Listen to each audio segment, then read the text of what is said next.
जिंदगी में याद रखो अजीज दोस्तों, अल्लाह के नबी सल्लल्लाहु अलैहि वसल्लम और सहाबा किराम की जमात को छोड़कर हमारे लिए अगर कोई महबूब और अजीज बन जा रहा, गुमराही की जिंदगी आप गुजार रहे हैं। हमारे लिए अल्लाह के रसूल सल्लल्लाहु अलैहि वसल्लम और सहाबा किराम से ज्यादा अजीज कोई हो ही नहीं सकता। हर एतबार से, हर एतबार से, हर एतबार से अगर आपके करीब कोई और अजीज है, गुमराही की कुछ ना कुछ परत आपके पास अभी भी मौजूद है। इसलिए कि कोई और अजीज हो जाएंगे, उनका ठिकाना तो वो लेकर जाने वाले हैं, लेकिन उनकी अजीजियत और कुर्बत आपको कहीं गुमराही में डालकर आपके ठिकाने को बर्बाद ना कर दे। शायद इस मस्जिद में तो वो लोग नहीं होंगे, लेकिन इस वीडियो के जरिए उनको पैगाम है हदीस दोस्तों, जो एसआर के शाहरुख खान और आमिर खान साहब को कुछ दिन पहले ये देखकर कि साहब सऊदी अरेबिया में अल्हम्दुलिल्लाह उमरा कर आए, अल्लाह उनकी उस इबादत को कबूल कर ले। लेकिन अजीज दोस्तों, हम नहीं जानते वो इबादत किस कैफियत से हम किसी भी मुसलमान के लिए दुआ करेंगे।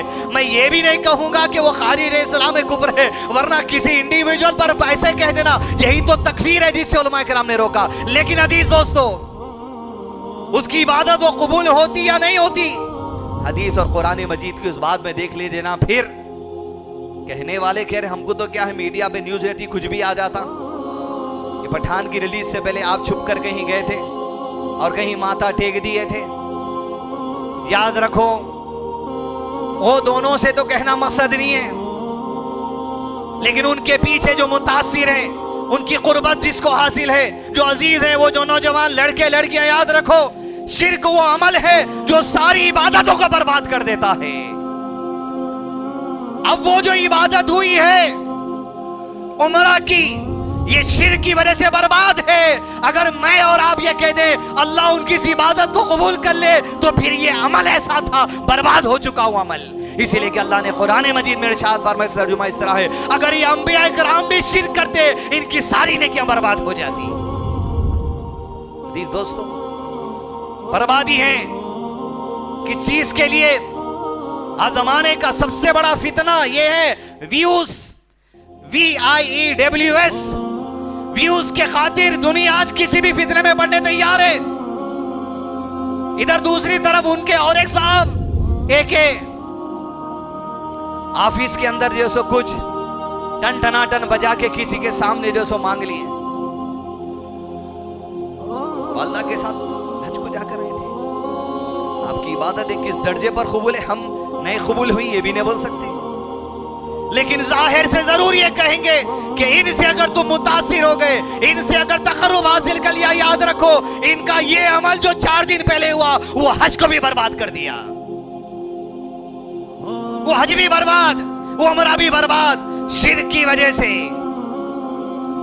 मुसलमानों, तुम अगर इनसे मुतासिर हो नहीं और तुम मस्जिद में आके 5 वक्त की नमाज पढ़ रहे, तुम भी उमरा को जा रहे, तुम भी हज को जा रहे, लेकिन तुम्हारा सर किसी कब्र पे टिक रहा, इस अकीदत के साथ ये नफा देगा, ये नुकसान से बचाएगा, तुम्हारी नमाज हज उमरा सब बर्बाद है। इसीलिए कि शिर्क खत्म कर देता है हर नेकी को, और तौहीद की ये बरकत है, ला इलाहा इल्लल्लाह की ये बरकत है, मोहम्मद रसूलुल्लाह सल्लल्लाहु अलैहि वसल्लम की इत्तिबा की ये बरकत है, हर किस्म के शिर्क के गुनाह को मिटा देता।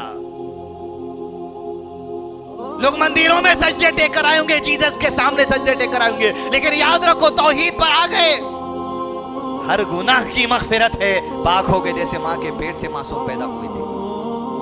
दोनों एक दूसरे की बिलमुकाबल नेकी और गुनाहों को खत्म कर देने वाले अमाल हैं। अजीज दोस्तों, वो दोनों भाई जो फिल्म स्टार हैं, अगर जिंदगी के इस मरहले में उनकी मौत आ गई, अल्लाह उन्हें हिदायत दे, आमीन। और वो लोग जो इनसे कुर्बत हासिल कर चुके, अगर आपका भी वही नजरिया है और आपकी मौत अगर इस मरहले में आ गई, अमर इब्न अल-आस कहते हैं, मैं मेरी जिंदगी के उस मरहले से सोचकर शुक्रगुजारी करता हूं कि जिस मरहले में मैं इस्लाम और रसूल और अल्लाह के खिलाफ काम करता था, अल्लाह उन दिनों में मौत नहीं दिया।